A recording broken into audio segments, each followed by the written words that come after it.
So, today we're going to do something a little different. We're not just going to learn a few words in a new language, we're actually going to pull back the curtain on how we communicate in the first place.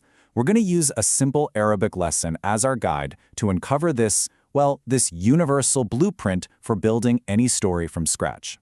Take a look at this. This is a short, complete story in Arabic. And yeah, right now, it probably just looks like a complex puzzle, right? But this is our finished product. This is our goal. And I promise by the end of this, you'll see exactly how it was built, one simple piece at a time. I know, it really does seem like a lot to take in, but that's the magic of language. What if I told you that entire paragraph is put together from just a handful of basic ideas and only two simple creative tools? Well, that's exactly what we're here to find out. Okay, first things first. Before we can build anything, we need our raw materials. So this first section is all about that foundation, the core words and phrases that really form the bedrock of any kind of personal description. And look, these aren't just random words. They're universal concepts. My name is, I have, my family.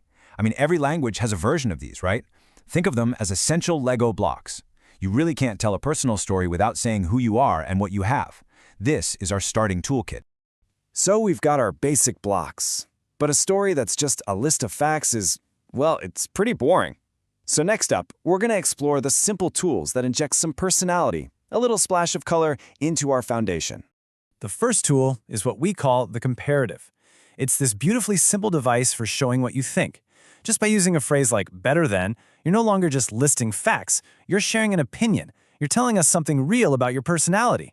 And this shows you exactly how it works. It's a simple formula. Thing A is better than thing B. In this case, mathematics is better than history. Instantly, our writer isn't just a person with hair and eyes anymore, they're a person with a preference, with a point of view. Okay, so our second tool for adding that flair is the simile. Now, if the comparative adds opinion, the simile, it adds imagination. It's a tiny little word, like or as, that unlocks a whole world of creative description by connecting one thing to another in our minds.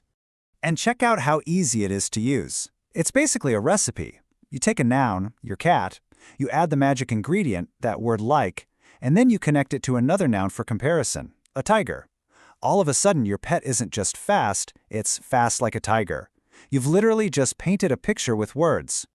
So we have our vocabulary blocks, and we have our creative tools. But, a pile of blocks isn't a house. We need instructions, we need a blueprint.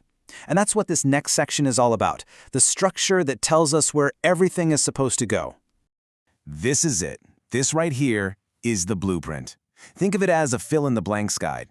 It gives us the logical flow connecting one idea to the next so that it all makes sense. It turns our collection of words and tools into a story that's coherent and super easy to follow. This structure, this is the secret weapon for clarity. All right, this is the moment we've been waiting for. We've got the foundation, we've got the flair, and we've got the blueprint. It's time to put it all together. Let's rebuild that original paragraph, sentence by sentence, and watch our structure come to life. We start right at the beginning of our blueprint. The first two blanks are my name is and my age is. We just take our core vocabulary, ismi and umri, and we slot them right in. Simple, clear, direct. The foundation is laid. Next up, our blueprint asks for hair and eyes.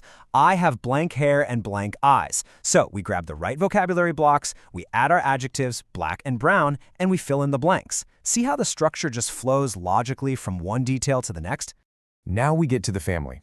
The blueprint asks for two descriptions, connected by the word but. This little connective word is great. It adds a nice bit of nuance. The family is big, but it's also beautiful. It's just a simple way to add some depth. And here it is, the flair. Remember our simile? The blueprint calls for a description of a pet, and this is the perfect spot to use it.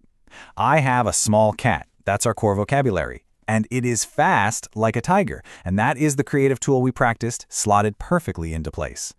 And finally, we fill in the last part of our blueprint, the favorite subject. This is where we use our other flair tool, the comparative. My favorite subject is mathematics because it is better than history.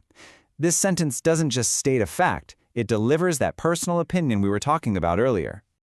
And there you have it, the complete story. The exact same text that looks so complicated at the very beginning, but now it's not a mystery at all.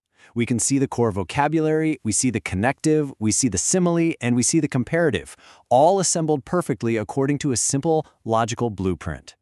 So, what did we just do? Well, this checklist pretty much sums it up perfectly. We built a descriptive paragraph by making sure we included a few key ingredients: a comparative for opinion, a simile for imagery, a connective for flow, and we kept it nice and concise. These are really the markers of a well-built little story. But you know, this whole deconstruction wasn't really just about one language. It was about a method. Identify the core pieces, learn a few tools to add some flair, and then follow a structure. This is a blueprint for learning almost anything. So the real question is, what complex skill could you start building today if you just found its simplest blocks?